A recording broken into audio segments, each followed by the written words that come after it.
किसी भी सॉलिड को जब हम देखते हैं या हम जानते हैं कि कोई भी पदार्थ परमाणुओं या अणुओं से मिलकर बना हुआ होता है। ये अणु और परमाणु एक दूसरे को घेरे रहते हैं और आपस में इंटर एटॉमिक बॉन्ड्स या इंटरमॉलिक्यूलर बॉन्ड्स के द्वारा जुड़े रहते हैं। प्रत्यास्थता के गुण को समझने के लिए हम एक बॉल स्प्रिंग मॉडल की कल्पना कर सकते हैं। चित्र में दिखाए अनुसार जो बॉल्स हैं वो एटम्स या मॉलिक्यूल्स को रिप्रेजेंट करती हैं और जो उनके बीच में स्प्रिंग बनी हुई दिखाई दे रही है वो इनके बीच के बंध को रिप्रेजेंट करती है। जब हम इस सॉलिड पर बाह्य बल लगाते हैं तो ये जो अणु या परमाणु है ये अपनी जगह से डिस्प्लेस होते हैं, यानी कि अपनी जगह अपनी स्थिति से इधर उधर विस्थापित हो जाते हैं। अब इनकी जगह के विस्थापन के कारण ये जो स्प्रिंग है या ये जो बंध है ये दबाव महसूस करते हैं और अपनी स्थिति में संकुचन या फैलाव महसूस करते हैं। जब आप इस बाह्य बल को हटा लेते हैं तो ये स्प्रिंग वापस अपनी ओरिजिनल पोजीशन में आने की ट्राई करती है और स्प्रिंग के ओरिजिनल पोजीशन में आने के कारण इस स्प्रिंग के सिरों पर जुड़े हुए जो मॉलिक्यूल्स या एटम्स हैं ये भी वापस अपनी पूर्व अवस्था में आ जाते हैं। इस प्रकार सभी एटम्स और मॉलिक्यूल्स अपनी ओरिजिनल स्टेट में आ जाने के कारण वस्तु अपनी पुरानी शेप में वापस आ जाती है।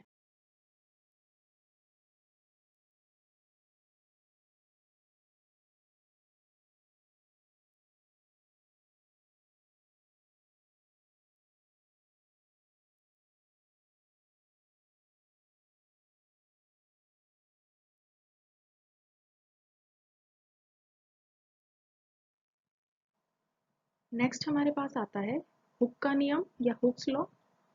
हुक एक साइंटिस्ट थे जिन्होंने प्रतिबल और विकृति के बीच में संबंध स्थापित किया।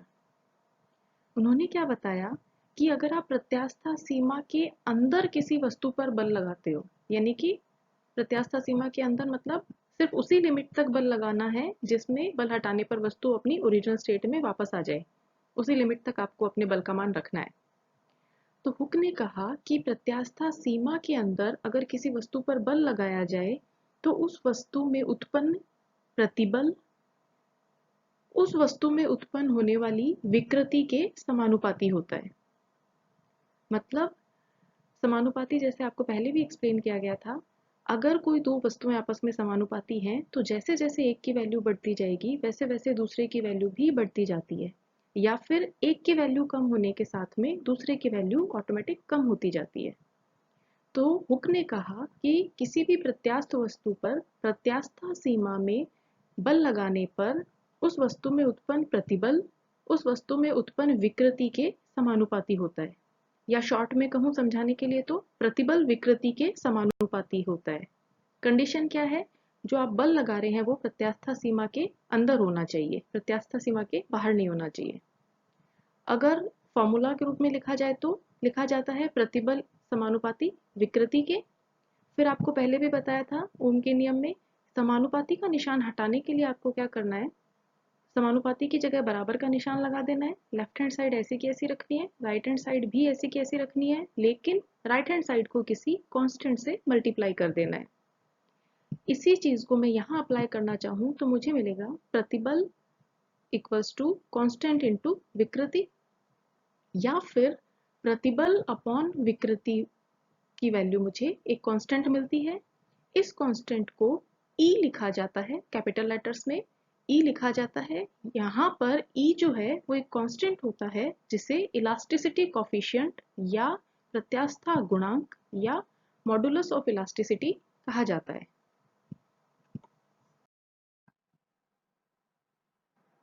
देखिए अपने पुराने लेक्चर्स में हम फोर्स देख चुके हैं कि बल क्या होता है, और बल की परिभाषा हमने दी थी सिंपल वर्ड्स में कहा जाए तो लेमैन लैंग्वेज में, आम आदमी की भाषा में, कि किसी भी वस्तु को धक्का देने या खींचने को बल कहते हैं। अब आप किस क्षेत्रफल पर बल लगा रहे हैं, जैसे आप अपनी किसी भी टेबल पर फोर्स लगाते हैं, या फिर मान लीजिए कि आपने अपनी कोई कॉपी का पेज लिया है, या फिर आपके टेबल की जो ऊपर की सतह है जिस पर हम कोई भी सामान रखते हैं उसके ऊपर आप लंबवत यानी कि परपेंडिकुलर कोई फोर्स लगा रहे हैं, जैसा कि आपको पहले डायग्राम में दिखाई दे रहा है। तो कोई भी सतह ले लीजिए, जैसे कोई बुक हो गई या ब्लैक बोर्ड हो गया या आपका बेड हो गया, टेबल हो गई, कोई भी सरफेस जिसके ऊपर बल लग रहा है, उस सरफेस पर आप परपेंडिकुलर बल लगाइए, यानी कि लंबवत दिशा में बल लगाइए। तो उस बल और जिस सतह पर आपका बल लग रहा है, उन दोनों का उसका क्षेत्रफल, बल और उस क्षेत्रफल का जो अनुपात है उसे दाब या प्रेशर कहा जाता है। यानी बल को अगर F से लिखा जाए और वो क्षेत्रफल जिस पर वो F बल लग रहा है वो A है, तो F और A का अनुपात दाब या प्रेशर P कहलाता है। इसी को डेफिनेशन के रूप में कैसे कहा जाता है? फिजिक्स में जब आप किसी चीज की परिभाषा दें, तो जो हर में राशि है F अपॉन A में, जो डिनोमिनेटर में जो राशि है, यानी कि A, हर में क्या चीज लिखा है? अंश। और हर मैथ्स में हम पढ़ते हैं, तो F हो गया इसका अंश यानी कि न्यूमरेटर, और A हो गया इसका हर यानी कि डिनोमिनेटर। तो किसी भी चीज की परिभाषा देनी हो आपको, तो जो भी उस हर में राशि है, जैसे हमारे पास यहाँ क्षेत्रफल है, उसको इकाई मान लीजिए। A का मान अगर 1 हो तो आपको मिलेगा P बराबर F। इसी की परिभाषा कैसे दी जाएगी?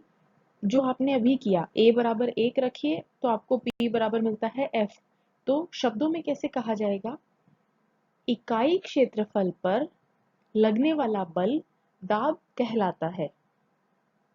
यहाँ जो डेफिनेशन आपको दी है उसमें देखिए क्या लिखा है? किसी सतह के इकाई क्षेत्रफल पर लगने वाला अभिलंब बल को दाब कहते हैं। हमने जो डेफिनेशन दी उसमें कहा इकाई क्षेत्रफल पर लगने वाले बल को दाब कहते हैं। उसके अलावा जब हमने देखा कि सतह जो है उसके ऊपर हम कोई लंबवत बल लगा रहे हैं, तो इस लंबवत बल को आप लंबवत लगा रहे हैं, इसलिए इसने इसे कह दिया अभिलंब बल। ठीक है, तो डेफिनेशन क्या हो गई कि किसी भी सतह के इकाई क्षेत्रफल पर लंबवत जो बल लगता है उसे दाब कहते हैं। या फिर किसी एक क्षेत्रफल वाली किसी सतह पर अगर बल F लगाया जाता है, तो F और A का जो अनुपात है वो दाब कहलाता है। दूसरा डायग्राम जो है वो शो करता है कि एक पानी का कंटेनर है, जो ब्लू कलर में दिख रहा है वो आपका पानी है। इस पानी पर मान लीजिए कि ऊपर से बल लग रहा है F, और ये जो पानी की सतह है इसका क्षेत्रफल E है, सॉरी A है। तो जो बल F के कारण नीचे की तरफ दबाव महसूस होगा वो कहलाता है प्रेशर P या दाब। अब देखिए प्रेशर की इकाई यानी कि यूनिट या फिर मात्रक क्या होता है? P आपको क्या मिला? F upon A। बल का मात्रक क्या होता है? न्यूटन। और क्षेत्रफल का मात्रक होता है मीटर स्क्वायर। तो फिर दाब का मात्रक क्या होगा? न्यूटन प्रति वर्ग मीटर या न्यूटन प्रति मीटर स्क्वायर। इसी को एसआई पद्धति में न्यूटन प्रति मीटर स्क्वायर भी लिख सकते हैं, या फिर एक शब्द दिया जाता है जिसे आप कहते हैं पास्कल। तो दाब का मात्रक क्या होता है? पास्कल। एक चीज और, हमने अदिश और सदिश राशियां देखी थी, जिसमें हमने कहा सदिश राशि में कोई एक फिक्स दिशा होती है, उसकी कोई निश्चित दिशा होती है, और अदिश राशि की कोई दिशा नहीं होती। तो दाब जो है ये एक अदिश राशि होती है, यानी दाब की कोई दिशा नहीं होती। जब हमें बताना हो कि किसी भी वस्तु पर कितना दाब लग रहा है, तो सिंपल उसका मैग्नीट्यूड बताया जाता है, उसका परिमाण बताया जाता है, इसकी कोई दिशा नहीं होती।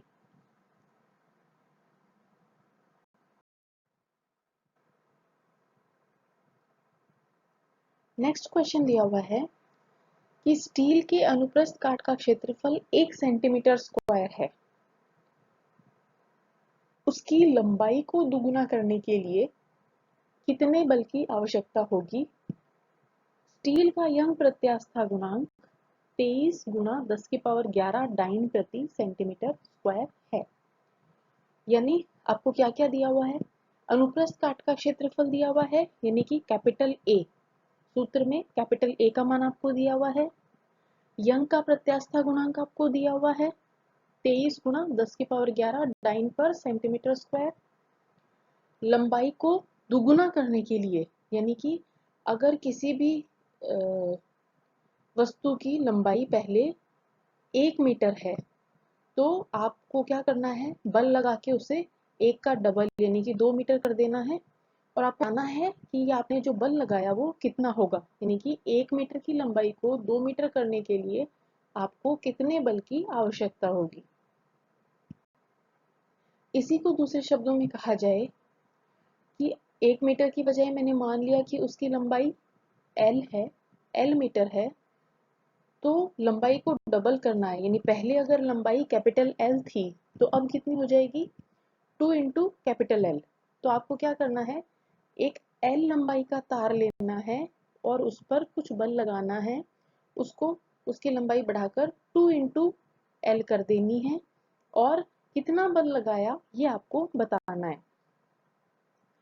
अब देखिए लंबाई जैसे ही डबल होती है, पहले थी कैपिटल L अब हो गई 2 इंटू कैपिटल L, यानी लंबाई में वृद्धि कितनी हुई, कैपिटल L के बराबर।